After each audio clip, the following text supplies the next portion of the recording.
Et c'est donc le choix de Benjamin. Benjamin, vous avez décidé de nous parler d'Airbus. Alors, Airbus prêt au redécollage? Et oui, Florence, pour cette dernière émission de la saison, j'ai choisi de vous parler du poids lourd européen et des industries aéronautiques et spatiales. J'ai nommé Airbus, avec 2 années difficiles qui se sont passées, Covid oblige. L'annonce récente de la signature d'un accord entre le groupe Eramet et le consortium composé d'Airbus, de Safran et de Tikehau Ace Capital en vue du rachat d'Aubert et Duval revêt un caractère hautement stratégique. Alors, Aubert et Duval, de quoi s'agit-il exactement? Alors, Aubert et Duval, c'est une filiale du groupe minier et métallurgique mondial Eramet. L'entreprise fournit des matériaux et des alliages à caractère stratégique pour les industries aéronautiques, bien sûr, mais aussi pour les industries nucléaires et de défense. L'une des expertises clés d'Aubert et Duval se trouve d'ailleurs dans le titane, qui est un matériau crucial pour la filière aéronautique du fait de ses excellentes caractéristiques mécaniques. Je ne suis pas ingénieur, mais on m'a susurré que sa légèreté et sa résistance, notamment, étaient parfaitement utiles à nos industries. Cette acquisition d'un fleuron industriel français devrait se concrétiser fin 2022 et ça constitue une excellente nouvelle pour l'avionneur. Ah oui, c'est donc le titane d'Aubert et Duval qui rend ce rachat hautement stratégique. Oui, Florence, parce qu'avec la guerre en Ukraine, pénurie et flambée des prix sont malheureusement devenues incontournables. Elles font la une des journaux. Elles concernent bien sûr l'huile, l'essence, la farine ou encore les pommes de terre. Mais elles affectent aussi une partie sans doute moins visible pour nos concitoyens, le titane, avec des risques croissants qui pèsent sur sa chaîne de valeur et qui entraînent une inflation continue. Cela s'explique notamment par le fait que le numéro 1 mondial du secteur, VSMPO Avisma, parfaitement inconnu au bataillon mais connu des connaisseurs, détient près de 30% des parts du marché. Et il est de nationalité russe. Vous avez compris, 40% du titane consommé en France provient chaque année de Russie. Or, ce matériau est essentiel à la filière aéronautique dans la mesure où il est utilisé dans les pièces centrales de l'avion, le fuselage, la structure, le moteur ou encore les trains d'atterrissage. Il serait donc bien difficile de s'en passer, d'autant qu'Airbus et Safran dépendent, eux, à plus de 50% du titane russe. Il est donc aisé de comprendre que pour ces industries, sécuriser l'accès à des matières premières aussi essentielles est un enjeu stratégique majeur.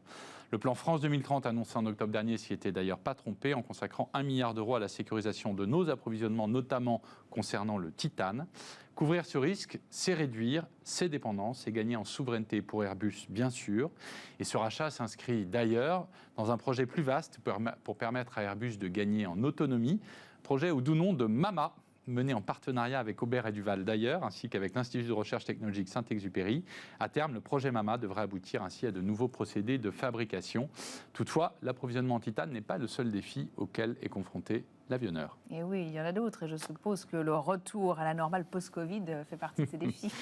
Et oui, Florence, c'est le charme des moments post-crise. Airbus rencontre aujourd'hui un défi majeur de production.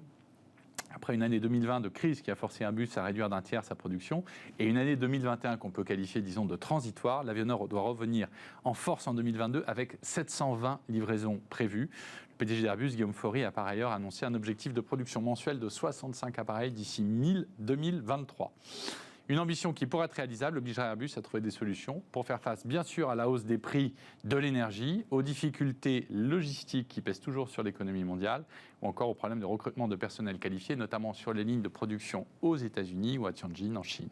C'est quand même pas un peu hors sol de la part d'Airbus d'augmenter sa production, alors que, voilà, on parle maintenant de transition écologique, c'est vraiment dans tous les esprits. Alors évidemment, la transition écologique est dans tous les esprits, les débats politiques nous y amènent chaque jour un peu plus, et donc elle est un défi majeur pour le secteur aéronautique qui représente à lui seul à peu près 3% des émissions mondiales de gaz à effet de serre. Ça amènera inévitablement les acteurs à faire des choix structurants dans les prochaines années, et Airbus a déjà initié sa réflexion puisque le constructeur a annoncé un pari clair, ça s'appelle 0E, pour zéro émission, ou zero E, si on le dit en bon français, à savoir un avion à hydrogène qui devrait être mis en service en 2035. Déjà, certains tests sont apparus. Mais pour y parvenir, quel changement l'avionneur devra-t-il réaliser? Au-delà de l'aspect purement technologique de l'avion zéro émission, se posent des questions organisationnelles majeures. C'est toute une filière, c'est toute une chaîne de production française, mais aussi européenne qu'il faudra entièrement refaçonner. Là encore, avec des problèmes stratégiques, de souveraineté et d'autonomie, à commencer par la production d'hydrogène. Bref, de quoi repartir pour un nouvel édito que je vous épargnerai. Merci Benjamin.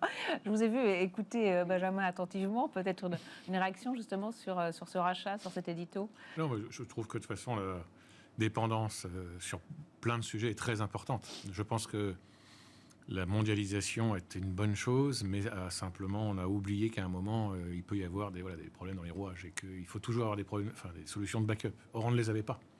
Et la Covid nous a montré d'ailleurs qu'on n'avait pas certaines solutions qui, à mon avis, sont très importantes. Je ne dis pas qu'il faut remettre toutes les usines dans les pays, ça n'a aucun sens.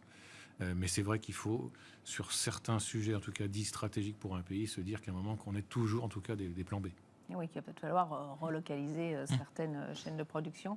Un avis sur la question, Harry Bariam? Moi, j'ai envie de parler de la souveraineté européenne, justement. Je pense que plus que jamais, le contexte actuel et ce que nous dit Benjamin nous oblige à imposer le Business Act européen, dont on a longtemps parlé, dont on s'est bien inspiré des États-Unis, sauf qu'aujourd'hui, en termes d'implémentation, je pense qu'il y a pas mal de travail à faire et qu'il faudrait vraiment l'imposer. Se dire qu'avant d'aller acheter ailleurs, s'assurer que ça n'existe pas en Europe pour aller beaucoup plus loin, en fait, et favoriser le shore plus loin que le nearshore.